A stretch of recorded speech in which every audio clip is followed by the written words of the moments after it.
ず長樽にやってきました。これ一番すごい、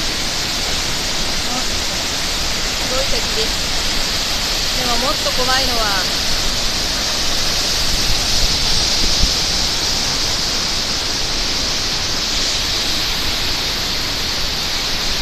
見えないかもしれませんが、あの方々でございます。上から下ってきてます。この通常設備を降りてきております。すごいです。なってしまいました。もう降りてきてます。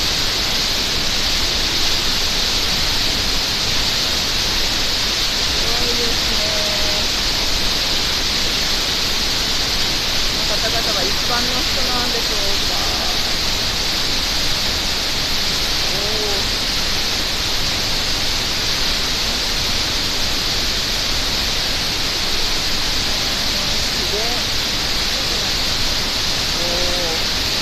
なんとかやってきたようです。